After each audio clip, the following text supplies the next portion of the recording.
Isn't that gorgeous? Our walls are bare without beautiful art, but the cost almost always outweighs the pocketbook. So what do? You make it yourself. Denise Wild is back now with 3 great solutions. These are DIY art pieces. So she made these, and so can you. Yes. Right? So what's nice about DIY art is that you can fit the specifications to the space that you want. Right. You can do the colors you want. You're exactly. in control. You're totally in control, and customizing is exactly what I love about it. The other thing is it's non-committal. So all of a sudden, you have this great way of refreshing your space, maybe bringing in a new color scheme, but you're not knocking down walls, you're not replacing carpet, you just put something up, and all of a sudden, ooh, it adds life to your space. Absolutely. Okay, so let's talk about these 3 pieces that you did yourself. Yes. Starting with this piece over here, which I just think is stunning. I made this a couple years back outside in the summer. I bought a giant canvas. We had a big empty wall in our house. I thought, I need something there. I picked colors that coordinated with everything that we had,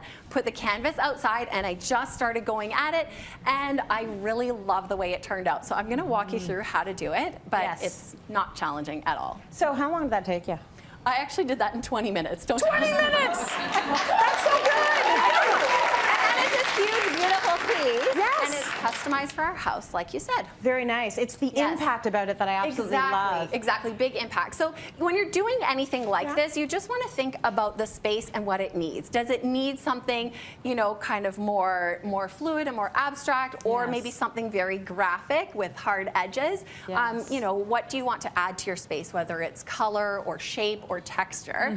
This one is a great one because the one at the bottom here? The one at the bottom, okay. Yes. This is made with disposable plates and serving platters. So it's a very shabby chic kind of look that goes on your wall, and it's very inexpensive to put together. And all of a sudden you have this interesting piece that people are saying, oh, how did you do that? Or what is it? That's really neat. Very organic. And then on top, we've got this gorgeous piece that was made with so many different pieces of paper folded. Tons and tons of pieces of paper. These are all squares in different sizes, colors around the same, you know, the same similar hue, and then just folded in half and glued on. Very cool. And her husband helped her with this, and they're still talking to each other.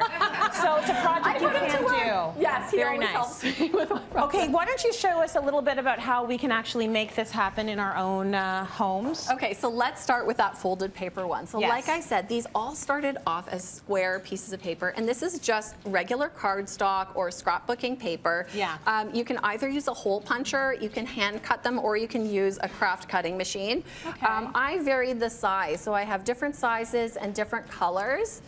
And then I just used a ruler to fold them in half. Well, Roland did, but I put him to work. He was folding all of them. Okay, so you want the paper to have a little bit of integrity because it can't be too lightweight. Exactly. What I really like about that is because of the edges and because of the way everything stands up, you get a great contrast in the shadows. So what I did, I kind of planned everything beforehand, and then you're just gluing them on using hot glue. Do you want to do some with me? Now, did you plan first the way the pattern was going to be? So when I had hundreds of little folded pieces of paper on the floor, I thought, what am I going to do with these? I threw them onto the canvas and thought, how do I make these look nice? Do you care where I put it? Does it have to be like this? No, so let's do something different. Let's use all these different angles. All right.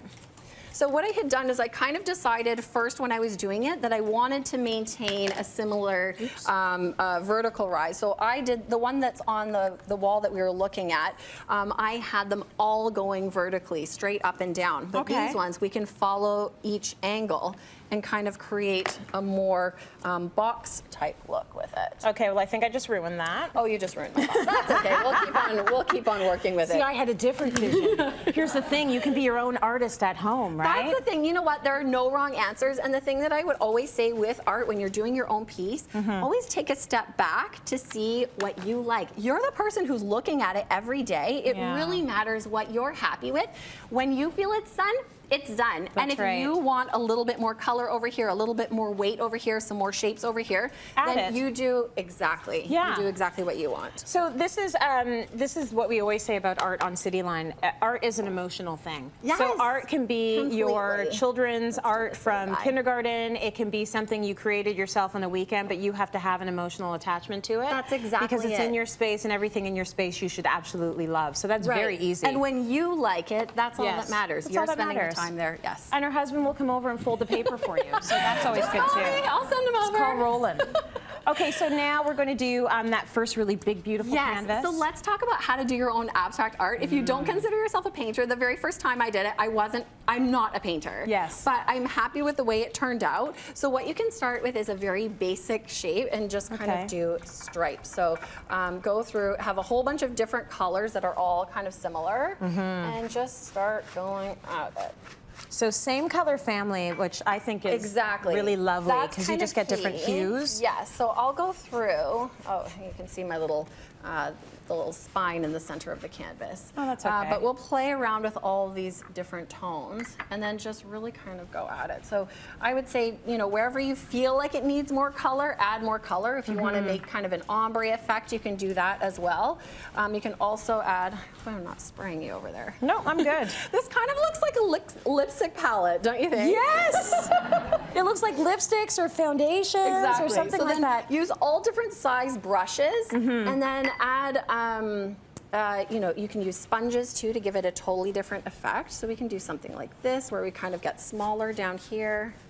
So there's no rules. It's just what are you looking for? Exactly. And what do you like? Let's what do add you some like? more weight up here. You can go in the other direction when you want. Right, and maybe this for interest. Can I ask you about the sort of paint, the kind of paint that you're using? I'm using acrylic paint. It dries really easily, and then you don't have to worry about waiting between coats. So nice. Yeah, and then it looks nice when it's finished too. So before we go, I want to talk about the beautiful DIY art you made with plates. So these are just disposable plates. Yeah. So spray painted.